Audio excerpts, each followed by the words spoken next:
And joining us now to discuss this is Lara Trump, 2020 Senior Advisor to President Trump and host of the Right View podcast. Welcome in today, Lara. Good to see you. Thanks so much. Great to be with you guys. Yeah, first off, your reaction to the date has been set. September 20th, Attorney General Merrick Garland will testify in front of the House Judiciary Committee. Of course, the question is, who is telling the truth, these whistleblowers or Garland and Weiss? Do you think this day will reveal something that perhaps we didn't hear before from Garland, who insists that Weiss had full authority? Well, gosh, I hope so. Look, as an American citizen, as somebody who loves this country and quite frankly, I'm disgusted like a lot of people with what we have seen happen here. It is very concerning to see all of these whistleblowers come forward, to hear what they have to say. I mean, there's no doubt that Hunter Biden received special treatment. Anyone in America can very clearly see that. And you have to ask yourself, why would that happen here? I mean, think about the fact that Merrick Garland almost became a Supreme Court justice. Man, imagine him making decisions on the Supreme Court bench. That would be terrifying.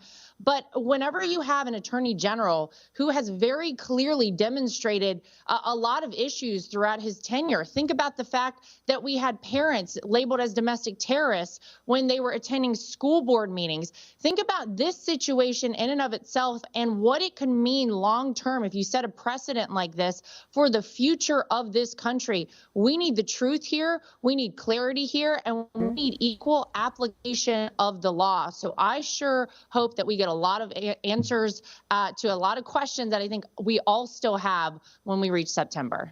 The GOP definitely keeping up the pressure here. We also had the whistleblower attorney for Gary Shapley releasing a letter. They are naming, Laura, 6 witnesses in this letter who were present at that meeting with Delaware U.S. Attorney David Weiss. So basically they're saying, here, go talk to these FBI agents. They were all in this meeting in 2022 in October. They say that will corroborate their story. Yeah. And I mean, think about what it takes to come forward as a whistleblower. Think about what these people are putting on the line by especially Gary Shapley putting his name out there.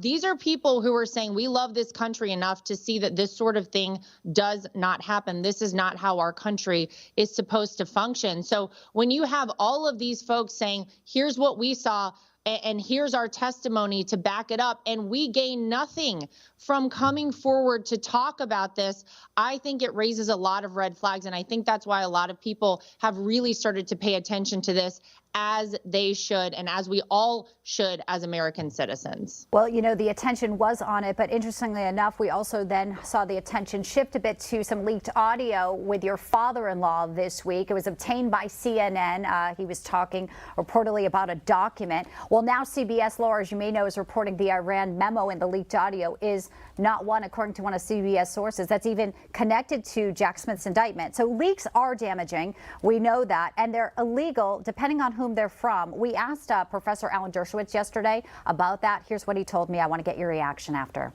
We're not sure whether it's an illegal leak or not. If it's prosecution, of course it's an illegal leak. This was presented to a grand jury. It's part of an ongoing investigation. It's conceivable that it could have been leaked by the people who actually made the recording, people who are on Trump's staff. That would not be illegal.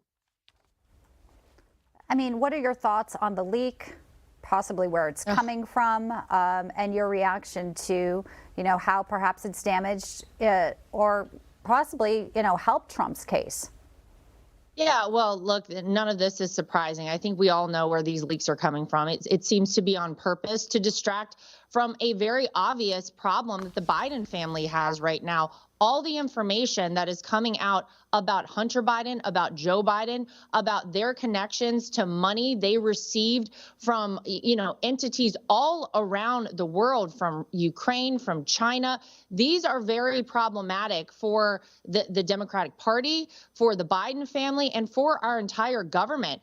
And so they want to distract people. It's pretty obvious what is going on here. Imagine the mainstream media, though, covering the Biden situation and and even investigating it just a fraction of the time that they spend on obsessing over Donald Trump, imagine what we might be able to uncover. The goal is clear. The goal is to damage Donald Trump and prevent people from wanting to vote for him in 2024. But look, maybe you're right. It may, in the long term, help Donald Trump, because I think people see this and they say, really, this is where you want us to obsess and focus when we have real national security implications happening right now with the Biden family that you guys don't want us to talk about. You have an attorney general, as we just discussed, who has a lot of very questionable things that have been going on under his watch as well. These are major issues for this country, and yet they want us talking about Donald Trump and some documents. It's ridiculous, but I really do think that people are starting to see what this ultimately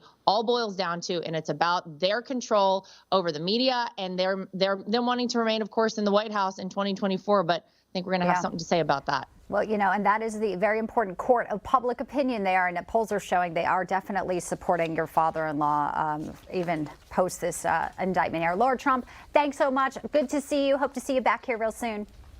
Thank you, guys. Thank you.